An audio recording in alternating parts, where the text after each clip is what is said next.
Hello, dear viewers of the channel. We have a completely unique event today. For 40 years, I have been exploring the large-scale harmony of the universe, harmony within some structures, including physical, biological, biospheric ones, and gradually approaching from the most general to the particular. I finally got to the harmony that concerns each of us with you, to the harmony of our daily life, to the harmony that we need, from my point of view, to master the next century. Why? Because only this harmony, from my point of view, will lead us out of the stagnation in which we are now trapped.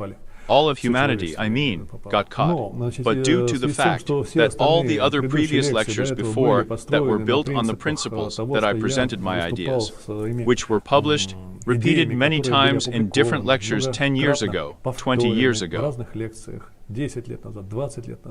And today, for the first time, I am presenting a topic that is completely fresh, the latest ready-made topic from those that I have developed, which is framed in the form of a new book that has no analogues, including, I think, in world literature, at least in my precisely creative literature, which is called Quantum Harmony. And we are going to present this book today in the sections of the lecture, which will consist of 9 parts. These parts will contain a section dedicated to symmetry, a section dedicated to harmony, a section dedicated to modern architecture, a section dedicated to overcoming a modern critical crisis situation. Each section will be short, and each will end with some conclusions. But all of these sections will be built around one idea in one way or another. Ideas of harmonization of our life. Well, I think we'll get started. Let's get started. Let's go. Let's start with the fact that all my life I have known about Dostoevsky's magnificent expression, "Beauty will save the world." And all my life I have treated this phrase with some inner smirk. I think Dostoevsky was too sentimental an idealist who assumed that some kind of abstract beauty could somehow change our world. How deeply I was wrong. But I can be forgiven for that, because I am a technician, engineer, innovator by my education. Therefore, my error was quite excusable for me. Just recently, I suddenly realized that Dostoevsky's phrase, "Beauty will save the world," is one of the greatest brilliant predictions of this great writer of ours, and maybe even one of the greatest predictions of the entire Russian culture, which can be put on par with Tsiolkovsky's forecast that humanity will go into space, so that together we can make sure that there is really a great forecast behind this. We are going to walk with you now on various aspects of this concept of beauty. It would seem that everything is absolutely clear, in fact, far, far from a scientific point of view, not disassembled, not analyzed. So, where do we start? Let's start with the fact that, as I have already said, for many years, I have been a supporter of the main goal for humanity, going into space. Why? Because, as you remember, I said that life originated in the water, having mastered the land, then going into the air. Rising there in the form of birds, it stopped before going into space, a new environment for it. And then a man appears, a man with a bonfire, with fire, with an external fire. And according to my ideas, it is, in principle, conceived by evolution in order to bring life to the next level, to lift it into space. Man first mastered the land, then the oceans, then the air rose on airplanes. Now about 1 million people are currently in the air, by the way. It was understandable. Such a decent city flies. And we have already begun to explore space. In all my lectures, reports, and books, I have campaigned for the fact that it is necessary to engage in this space exploration. That, in strategic terms, we really need to do this. But I recently came to an amazing conclusion for myself. I realized that before we begin to seriously explore space, we need to restore order on Earth. And this order should be harmonious. Otherwise, we will get a technosphere like this, which sticks out and poisons our lives. Here in this picture is such an image. Dostoevsky, who turned his attention to beauty, returned to this idea many times after a few years, and he constantly beat her. He said that this conversion also applies to kindness, since it is the beauty of the spirit. He said, Take care of your soul, believe in goodness and beauty, mercy and love will save the world. He said, the greatest good, the greatest truth, and the most perfect beauty are inseparable. Beauty will save the world. The famous aphorisms of the writer that beauty will save the world, while accompanying his statements such as life suffocates without purpose. In other words, we must understand that beauty is beauty, but we must set ourselves some kind of global goal. And he's right about that. And more than that, he said, you can't love what you don't know. You see, this phrase is key for our report, because not only he talked about beauty, but techies like Tupolev, for example, repeatedly repeated at the time that only beautiful planes fly well. In other words, beauty is needed not only for the pleasure of our eyes, but also so that our products that we create, our technology, it can bring us to a higher standard of living. Roerich developed this idea very interestingly. He once uttered the phrase, awareness of beauty will save the world. Here, we will try to realize what beauty is. So, let's get started. Our first part was the water part. Will beauty save the world? Yes. Well, let's start with the fact that since ancient times, the first rock paintings appeared there 30,000, 40,000 years ago, the aesthetics of which still does not cause any rejection among us. That is, the idea of what is beautiful and ugly, it can be traced for 40,000 years. And this representation, is one and the same. Here, Nefertiti seems beautiful to us. Or Venus de Milo seems beautiful to us. David, he seems to be alive.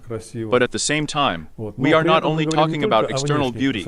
We, of course, mean beauty in general, as such. In addition to physical beauty, human culture has formed an idea of moral and spiritual beauty. And so, of course, we can talk about moral, spiritual beauty, but the trouble is that science has no criteria of morality. There are no criteria of spirituality. We have only one criterion, visual beauty, sound beauty. But we are not going to talk about sound beauty now, because this is a separate section that is in the book. But here it is simply difficult to imagine. We will only talk about visual beauty. But I assure you that it is unlikely that anything will change if we move on to auditory beauty, if we move on to moral beauty. The principles everywhere are actually the same of this beauty.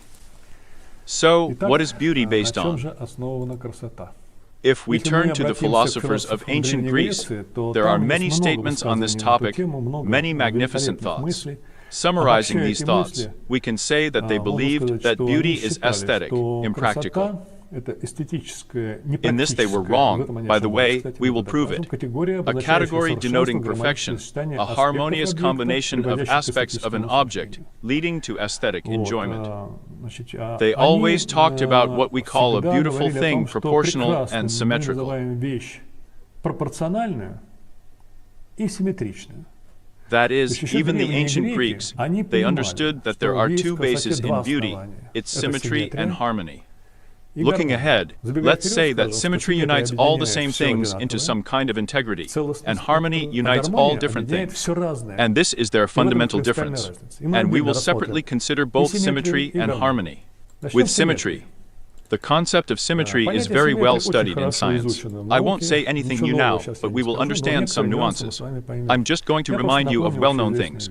Types of symmetry are divided into different subspecies, and so on. Summarizing them, we will distinguish three main types. Type of translational symmetry, rotary and mirror. What is translational symmetry? This is clearly visible on the fence, in which some element is repeated, on a brick wall, on honeycombs, let's say bees, on crystal lattices. This is when the same element repeats itself in a similar way in space in different dimensions, in the linear dimension, in the plane dimension, in the volumetric dimension, and so on. Rotary symmetry differs from traditional symmetry in that there is a complete object that repeats itself by turning. Well, let's say there, if we have a four-petaled flower, it turns 90 degrees, the petals match, and it repeats itself. If it is six-petaled, it should turn 60 degrees, for example, if there are 12-petaled by 30 degrees, and so on. In other words, at the same time, we have a complete object that turns. In the first case, we do not have a complete object. We can build up this structure indefinitely. And in the second case, we can't rotate infinity. We have to rotate that which is the whole. The whole can be cubic, conical, whatever, it doesn't matter. And finally, mirror symmetry. I want to say right away that this is a special kind of symmetry, the weakest kind of symmetry. Why?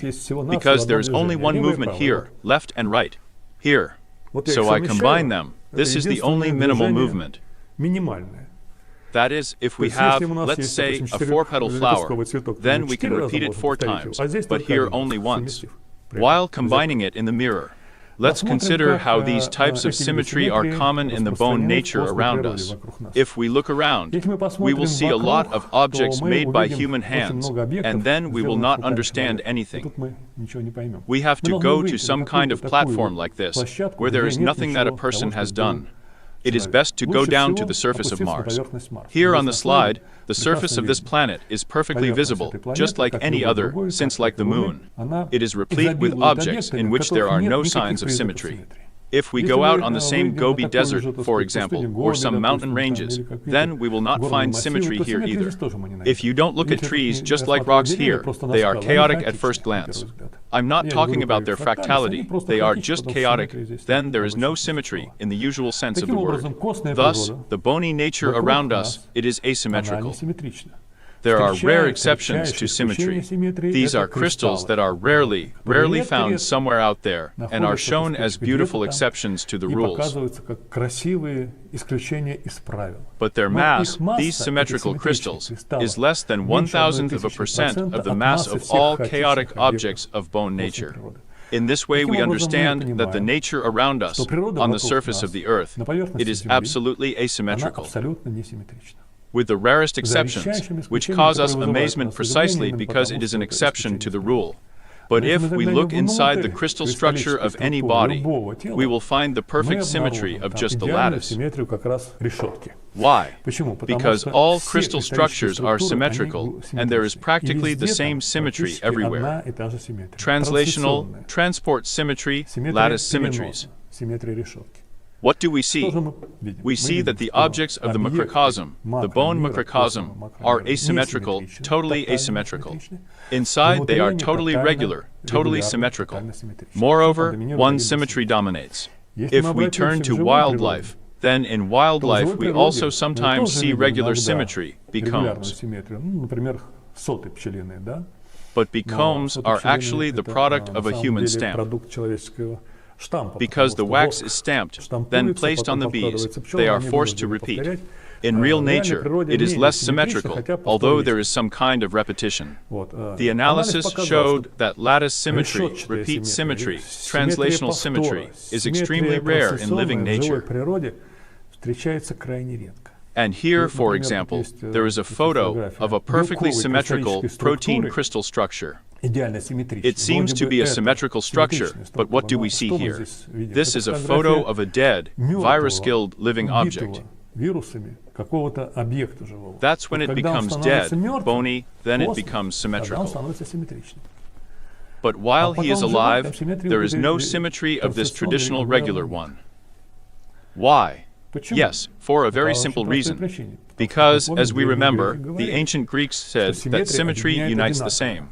And where in our lives we see the same people, the same flowers, the same landscapes, the same women, the same outfits. Well, true, it sometimes turns out that women have the same outfit, but how negative they are about it. They feel that sameness is a sign of death. But I'm not talking about the army. It's just very appropriate there. Why is it appropriate there? Because the army is a murder weapon. Let's face it. Therefore, there is a lot of this very repetitive symmetry. Sometimes we see repeated symmetries around us. Well, here on the slide you can see regular landings. Compare these pines, regularly planted by man, and the pines in the forest. 2 pictures on the left on the right. I do not know, I have not shown anyone. There was not a single person who would choose the left picture with a regular landing. Everyone likes the forest with its chaotic arrangement of trees, and no one likes this regularity. That is, it regularly discussed there. Well, let's go back to the army again. Even these beautiful girls who regularly walk on this slide, They cause us, of course, a sense of some aesthetic pleasure. But we understand that it's all very similar to packing, let's say, eggs, in this case in cells. In other words, this is not the meaty beauty that we expect from the world around us. The second type of symmetry, the mirror type of symmetry, which we will consider, is widespread in living nature. First of all, it is totally overwhelming among the animal world. Well, as we know, we are surrounded by three worlds. These are mushrooms, plants, and animals. There is no mirror symmetry among mushrooms in the literal sense of the word, because, of course, you can cut it in half and say that it is mirror symmetric. This is the symmetry of rotation. But among plants, mirror symmetry is present in the leaves, but to a lesser extent. In the animal world, the only kind of symmetry that occurs totally and everywhere is mirror symmetry. Look at me, look at yourself in the mirror, and you will see two halves, the left and the right. And here we come to a very interesting conclusion. Why does nature need mirror asymmetry in the animal world? And why is it much less in the world of plants and, let's say, fungi? The answer lies on the surface. Because animals are moving towards some goal along a vector. In order to move, they need some kind of movement organs. If these organs are not symmetrical, then, moving forward, the animal will move in a circle, either to the left or to the right. By the way, it is known that a person released into the forest will still return to his point, because his right leg is stronger. It rakes. And in the ocean, you can row and still move in a circle. Why? Because the right hand is stronger. That's why there is no total symmetry here, but still, to some extent, the mirror family is so present here. It allows animals not to correct the cruise, to move where they want. And how can this conclusion be verified? Very simple. Let's take an animal that doesn't move anywhere and see if there is a mirror one there or not. It's a sponge. Sea sponge. It's not a plant, it's not a short animal, but you can see on the slide that there is no symmetry here, especially a mirror one. So, the first conclusion we come to is that symmetry is in living nature. It is very functional.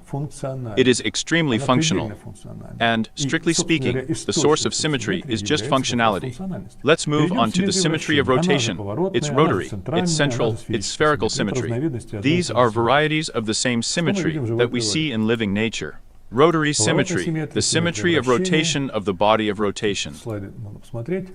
Bodies of rotation usually distinguish three main bodies, a cone, a cylinder, and spheres. How do they differ? The fact that they have an axis of symmetry, planes of symmetry, and an infinite number, but there is a single object that has a center of symmetry. The center of symmetry is a sphere, and with respect to this center, turns, no matter how much we do, they will lead to the same result when we do the same thing. In other words, a sphere is an ideal object of symmetry for one simple reason: the highest degree of symmetry. The degree of symmetry is determined by the amount of movement we can make with the body, leading it to the same result. If we take a sphere, then we can rotate around the point infinitely many times, around the axis and so on, we still get a sphere. The situation is a little worse for the cylinder. The cone is still similar, but the sphere is the ideal symmetrical figure. Now let's move into the wildlife. Look at the forest. I took a perfect picture of a pine forest. For some reason, the trunk is clearly visible here. The trunk has a cylindrical symmetry. The question is there any functional expediency in this? Absolutely. If a tree grows, it is under the influence of the wind, which blows from different directions. The ideal streamlined figure in this case is a cylinder. And the loads are best distributed if it is a cylindrical shape, because if it were a plane, it would be filled up, so that it would be more stable. That is, we see again, the functionality determines the type of symmetry. The same thing with the Christmas tree. If it grows separately especially, it has a perfect cone shape. It is also determined by functionality. We have two poles of symmetry. The maximum symmetry is the symmetry of the sphere. The minimum symmetry that we have considered is mirror symmetry. So I remind you why. Because a sphere has an infinite number of axes, planes of symmetry, and a mirror figure has only one plane of reflection. The only one. Here is infinity and one. That is, there is nothing less than one, there is also nothing more than infinity. In other words, we have two poles. Based on this, we will now consider the sphere to be the most symmetrical figure, and the mirror ones are the least symmetrical. Interestingly, for a long time I could not understand why all the organs of reproduction, and not so much even the organs, as the elements that relate to reproduction, they are extremely close to spherical symmetry. This is especially clearly visible on the eggs. Here's a pink salmon, a whale on the slides, a coho. Here are the eggs, they are spherical. Here is an egg, which the ellipsoid represents, also has a high degree of symmetry.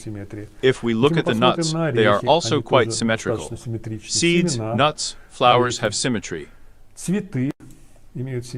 And here on this slide, we can clearly see the reason for this symmetry. The fact is that in order for us to be able to pass on by inheritance, but we mean wildlife, some kind of material, we need to protect this material as much as possible from the effects of the external environment.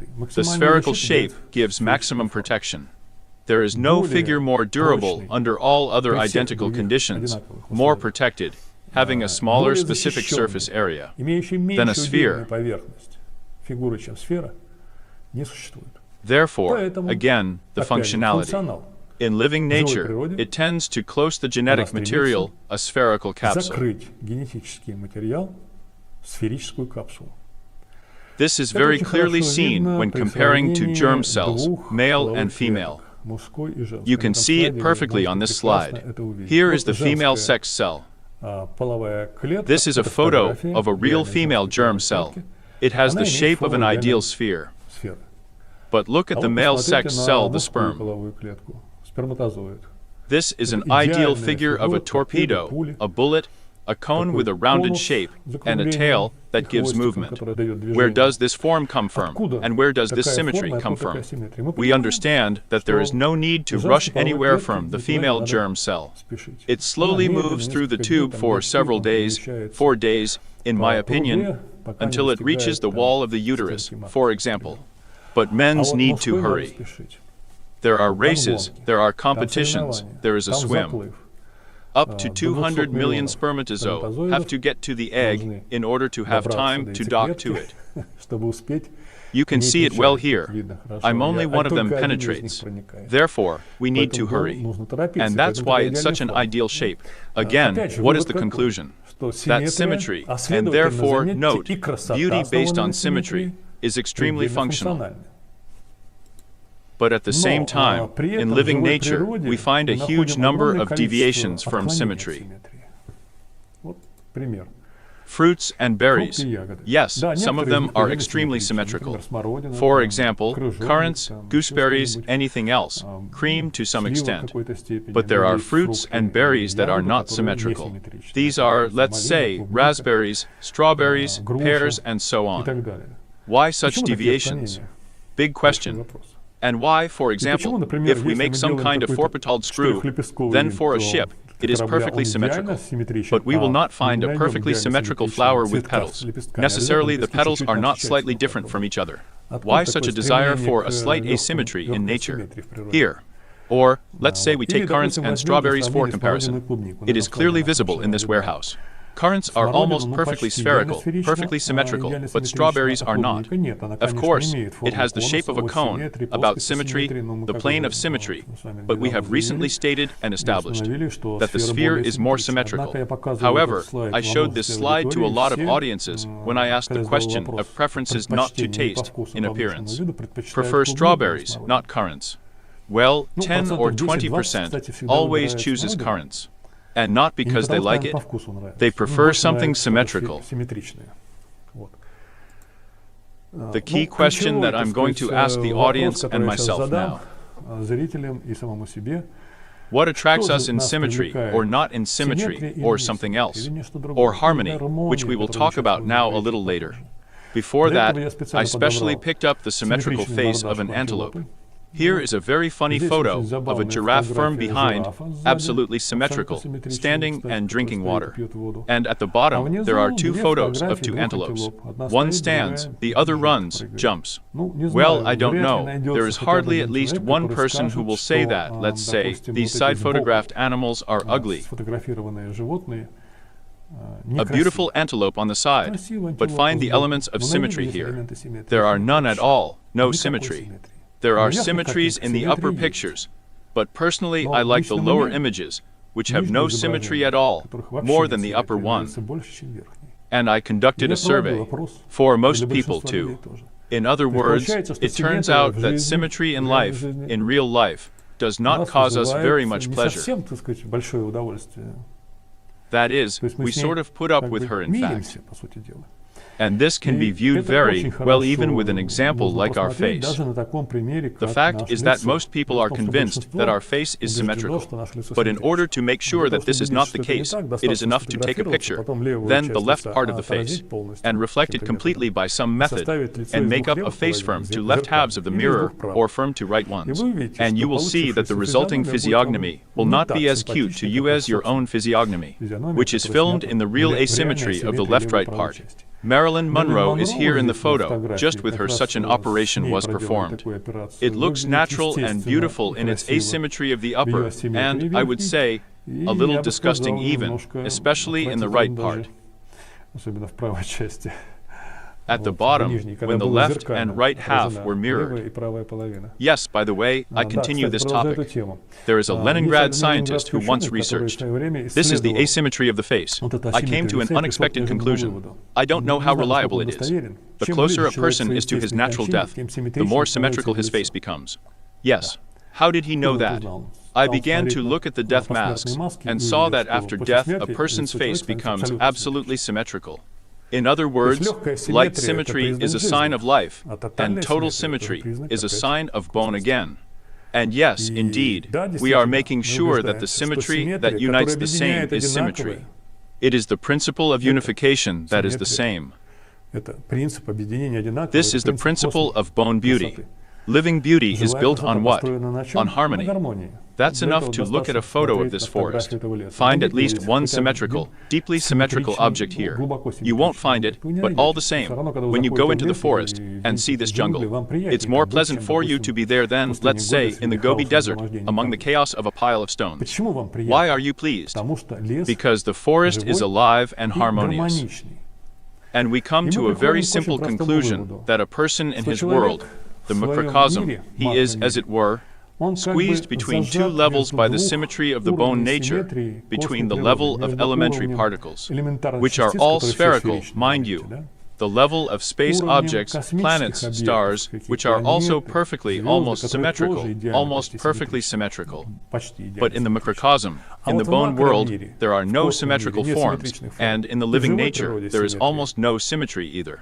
That is, it is there, but as an exception, and only some kind of functionality. And we come to such an interesting conclusion that the beauty of wildlife for us is determined primarily by harmony, and to a lesser extent determined by symmetry. This is how we end this section. We move on to the next section, which is called harmony. Sergey Ivanovich, since the question of the book is the key one for us today, tell us how to get the book, how to order it, how to get it when it will be. All right. Here's the book. It is completely ready for printing. It contains 250 pages.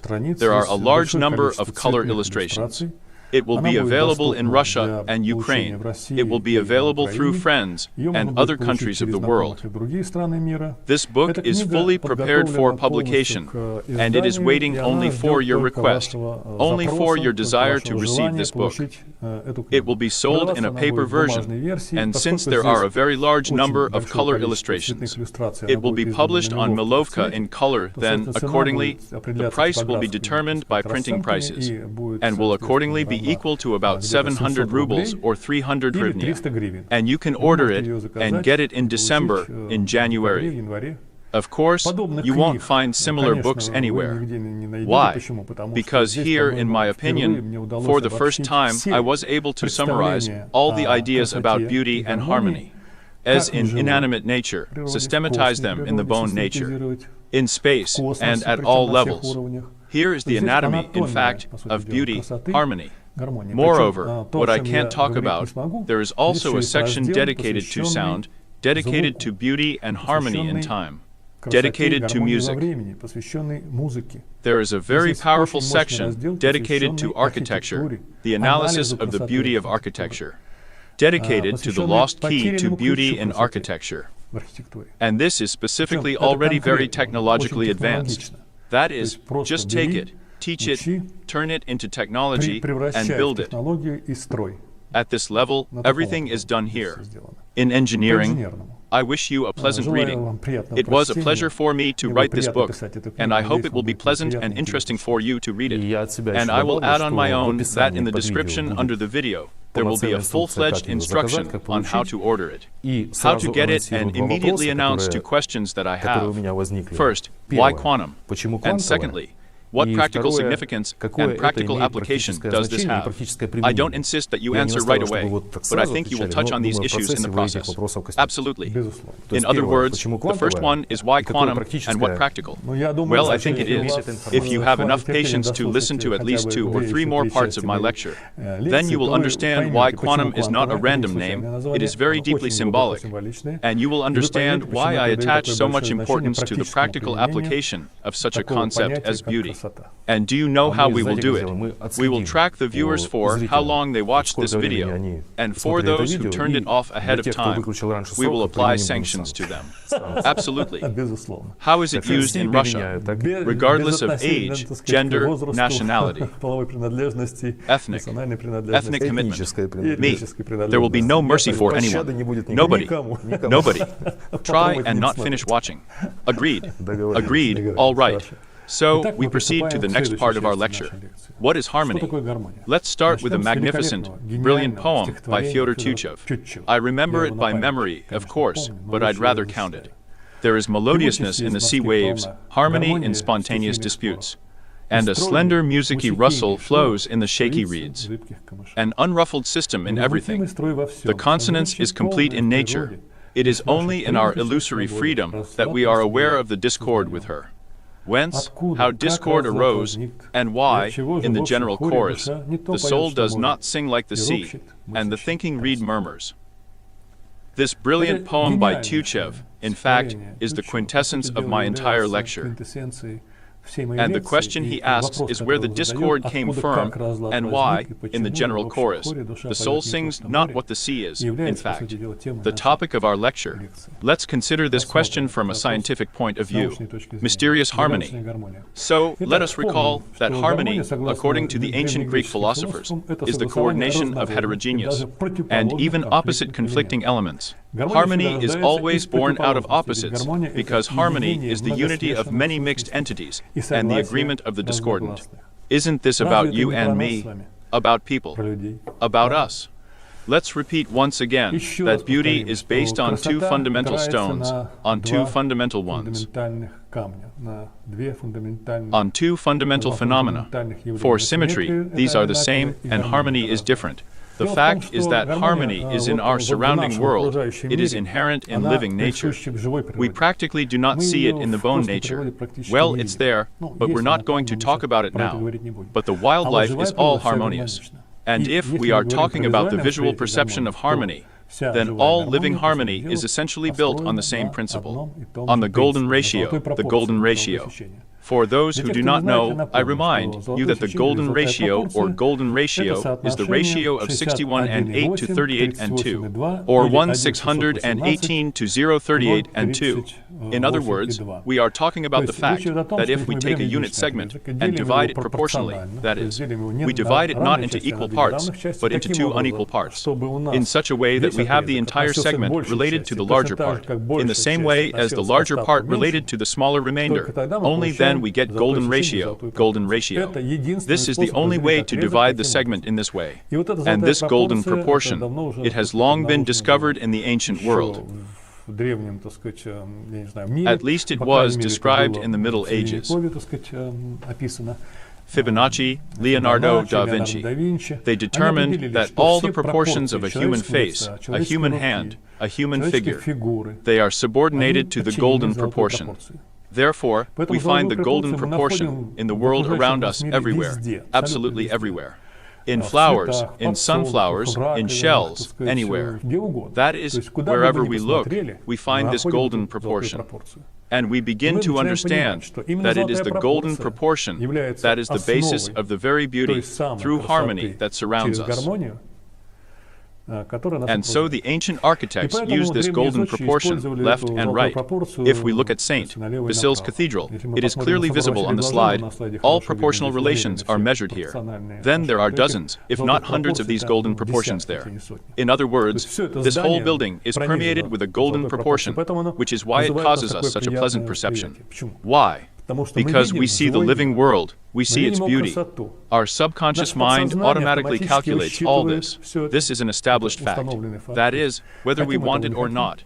Our vision counts the proportions, sees this golden proportion, and it is pleasant for a person when he looks at a building that is built on the principles of the golden ratio, and there is also the same calculation.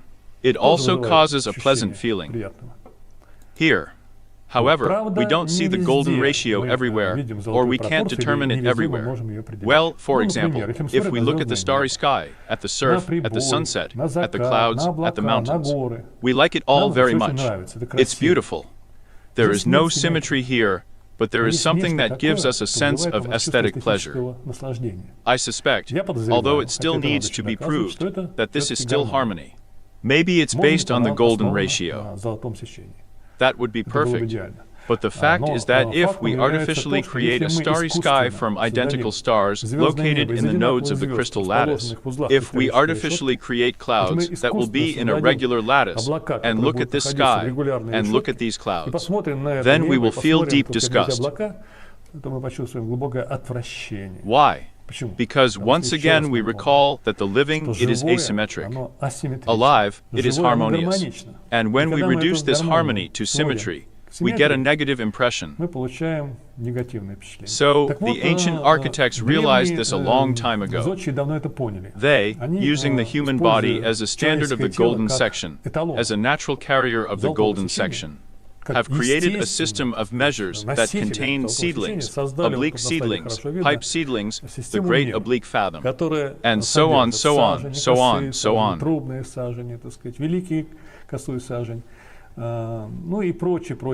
In other words, using all our proportions, they created a system of rulers, and when coming to build somewhere, each village builder used the same proportion of his own body, or he might not even carry these rulers with him.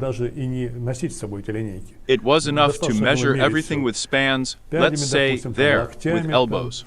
And they built a house, and the house automatically turned out to be harmonious. Just that. This principle of building buildings like, here on the slide it is clearly visible, the actual human body, which bears the golden proportion as the basis of the beauty of wildlife, allowed builders to build beautiful harmonious houses in any part of the world, be it Japan, China, Europe, Egypt, Greece, Russia, Finland, no matter where. All the builders practically used their body as a reference, and that's why everything turned out beautifully. The question arises, and what is the secret of the golden proportion? Here we come to one of the key issues of our lecture. Why? Because there are huge mountains of literature written on the topic of what is the secret of the golden proportion. Why is it so common in wildlife, and why does it cause us such aesthetic pleasure? We will start again with our marble man and the living man. This is my picture that I use all the time. Why? It brings us back to the fundamental difference between living and bony nature. The bone nature has no hierarchical levels, everything is empty there. The living has. Moreover, the levels densely fill everything. But if you look at the table, how dense it is, you can see there are about 40 levels, starting from the atoms of inorganic molecules, organic molecules, biomolecules, membrane, ribosomes, viruses. vesicles, and so on, and so on, and so on. These are real objects inside our body, real levels, each of which has its own dimensions. And so our body, it consists of hierarchical levels that fill up like this bookcase, and there is not a single gap. In other words, it is like a ladder that leads from the molecular atomic level up to the body that gave away. And there is not a single step missed. If we remove 2 or 3 steps, we remove such steps as a cage from a step. Well, what do we get? We won't get anything. It won't be anyone's body to me. If we remove the organ step, we will not get a body again. That is, nothing can be thrown away. The principle of the ultimate density of hierarchical packing in a living body is fundamental. Therefore, it is important to get this tight packaging. How to get it with minimal costs? Why is it important to receive with minimal costs? Because those people who are engaged in science know that the principle of the minimum is the very minimum, is the most important principle of science. This is the most fundamental principle. There have been studies that have shown that all the laws of physics, all the laws of nature are reducible to the laws of symmetry, and those laws are reducible to the laws of the minimum, in the principle of the minimum. In fact, the extreme principles, there are the principle of the minimum and the principle of the maximum. But the principle of the minimum is fundamental. Well, there's really no mystery here, my friends. Well, imagine that nature paves the way to some body, not by the shortest way, but by some intricate way. Why? Is nature a fool or something to waste extra energy? No, of course. It will always go the shortest way with minimal costs to the goal. Therefore, in natural nature, the minimum principle is the pinnacle of theoretical concepts, and the principle of symmetry complements this one. Well, I'm not going to go into this complicated topic separately. I just want to say that any formula is built on account, on symmetry. The left half of the formula equals the right half of the formula, right? What is in the left part is equal to what is in the right part. Isn't that symmetry? This is an element of symmetry. Well, I'm not talking about symmetry in elementary particles, in elementary particle physics, which are used and so on, and so on, and so on. In other words, the principle of symmetry is like the principle of some statics, and the principle of the minimum. As the principle of some dynamics of the costly energy part, they are two fundamental principles. And now let's imagine that we have the principle of symmetry, unusual symmetry, but scale symmetry. And what is the principle of scale symmetry? This is a transition from level to level at the same step. That is, if we go from one level to the second, to the third, and at the same time repeat the same algorithm, right? What do we get? It's like symmetry, only symmetry in the fourth dimension, in the scale dimension. It's a little complicated, but it's all chewed up in detail in the books. I will not repeat this chewing here. Take my word for it that these are two fundamental principles. And when we combine the principle of scale symmetry with the principle of minimum, we get a unique solution. This is the golden ratio. Why? I explain. Here we have a task to create a large-scale symmetry using a minimum of energy. To do this, we have a minimal object, a segment. We have to divide this segment in such a way as to get a proportion, because the proportion is the basis of this transition. And B refers to BC, as BC refers to the central bank, for example, yes, relatively speaking. Here we have a segment, we have to divide it once with minimal costs. And there is only one solution that allows you to do this. This is the golden ratio. The golden ratio allows us to obtain scale symmetry, that is, proportion, by minimally strengthening with minimal effort. Energy expenditure.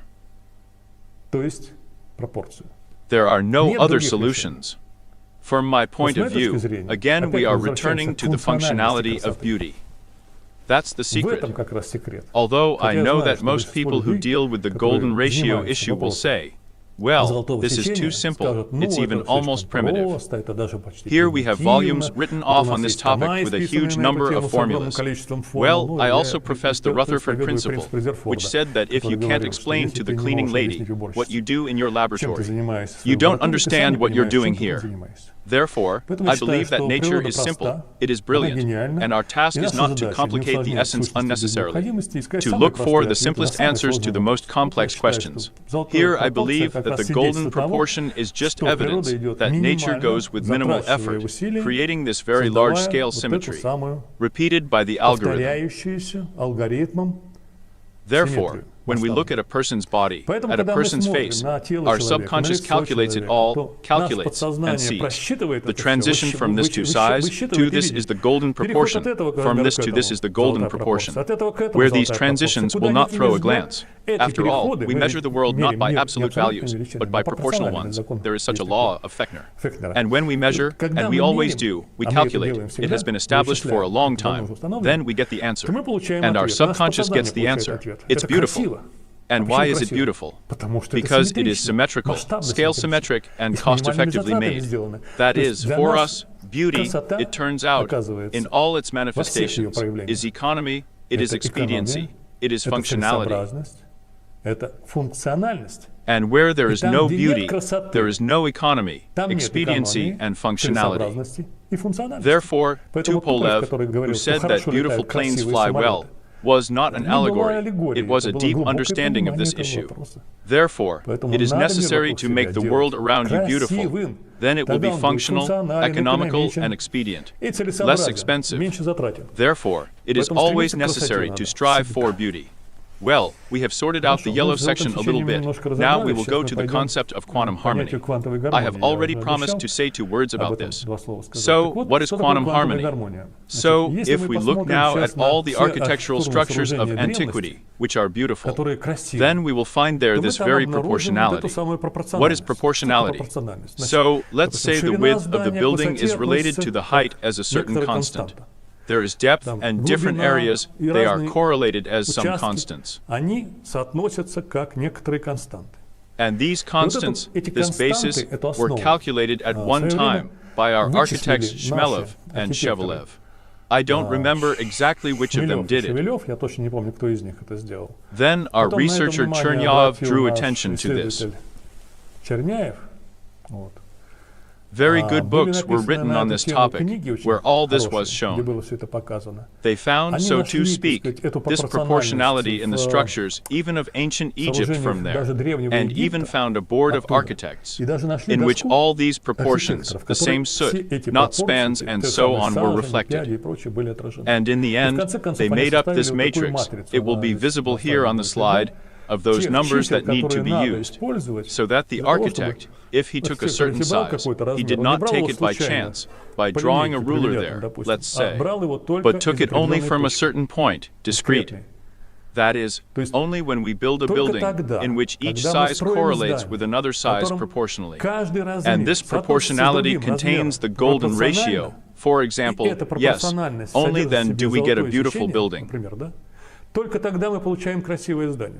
Before that, it is necessary to use a non-continental system of measures, in which there is no difference between a centimeter and a centimeter, and let's say there are both meters and 2 centimeters, but there is a difference between choosing either a meter or a meter 30, and we cannot choose a meter 25, for example. Only discrete values. Hence the idea that harmony is discrete, and therefore quantized. Because what is quantization? This is discreteness. Quantization is an energy discreteness. If you imagine it in space in the form of, then here you are, the spectrum of some chemical elements is represented. We see here the wavelengths in nanometers. These wavelengths have well-defined fixed values. Then this is the principle of quantization. Why? Because in orbits, electrons are located only at certain distances from the nucleus. These distances are determined by a certain energy. In other words, there are no continuous, non-discrete spectra there. And that's what, strictly speaking, the conclusion follows from this. The conclusion should be that in order to get beautiful architectural structures, it is necessary to use not a continental system of measures, not a ruler as such, but it is necessary to use a set of sizes. But it must necessarily be a rigidly discrete set of sizes. Let's say we want to make a doorway. The height of a person, let's say 2 meters, for example, right. We take to 10. Then the width should be, let's say, the golden proportion of so much. In other words, you cannot do either a little narrower or a little wider. It will be ugly. We want to get the width of the windowsill there. We need to take the size from this table again. But I'm specifically simplifying here. Of course, everything is more complicated there, and we will approach this. But most importantly, what is the conclusion? Only discreteness gives proportionality, which gives us an output. A transition from one size to another repeats the same algorithm and preserves the same derivative of the golden ratio. In fact, in addition to the golden ratio, there is also a deuce working there. We will talk about this a little bit now. Hence the concept of quantum harmony. From here. In other words, this is an ugly image. This is a deep awareness of the need to use a discrete value when creating any technical objects. And not only technical, in fact. But I must say that in real architecture, not only the golden feeling is used, symmetry is used, repetition is used, and the deuce is also used. And in this table that I showed you, everything there is based on just 2 numbers, on the 2 doubling, and on the golden ratio. This is clearly visible. I will not immerse you in the subtleties. But why is a deuce needed? Because after all, one way or another, architecture is not only alive, it is between the living and the bone. This is an intermediate object, so here it is necessary to skillfully combine the principles of bone and wildlife. Because if we take only the living proportion of the golden ratio, as Cardews did, for example, we will get a little bit wrong. And it's not even clear why it's not the same. Or, let's say, the architect Gaudi, who built a building, or, let's say, made facades according to the principles of the plant world. They somehow look a little ridiculous. After all, architecture is bone, adapted for the living. So here, you need to use both the 2 and the golden ratio. Therefore, in great architectural structures, such as, let's say, the Cathedral of the Blessed One or the Taj Mahal, there is mirror symmetry, there are repetitions, there is harmony based on the golden ratio. And this skillful combination of all these principles is the art of architecture, which is almost lost in our time. So, the problem of modern culture, the culture of the 20th century, which we will now consider by example, only by the example of architecture. Here, I believe that the 20th century is the century when harmony retreated before symmetry. And this retreat was total on all fronts and led to it practically. Wherever possible, harmony was purged, exterminated, and destroyed. Wherever possible, it was replaced by the symmetry of chaos. Wherever possible. Why? Books are also written about this. In other words, this phenomenon is natural, evolutionary, nothing can be done about it. This must be overcome. I'm not going to dwell on this now because it will take us far away. I'm just going to illustrate this with, for example, architecture. This is the beginning of the century. In my opinion, it's in America. The house is for workers. It can be seen how it is made. Absolutely regular windows, regular floors. That is, there is not even close to any harmony here. 100 years have passed, and our Khrushchev, or 50 years, 60 years is no different. It has become even worse. Even the balconies disappeared, solid rows of windows like that, rows of windows like that. This is the most regular symmetry that occurs in the crystal lattice. In the bone nature, it does not occur in the living nature. And our architecture repeats the bone nature, it is dead. It also applies, as you can see on the slide here, to industrial facilities. And what does this lead to? Here on this slide, you can see perfectly the piling up of boxes of faceless, completely not harmonious, inanimate, which are even worse perceived than rocks. Why? Because there is chaos in the rocks. Chaos carries a potency that can be used to create harmony. But when we have already created symmetry out of this chaos, we can no longer remake it into harmony, because either harmony or symmetry. Why? Either everything is the same or everything is different. The third is not given.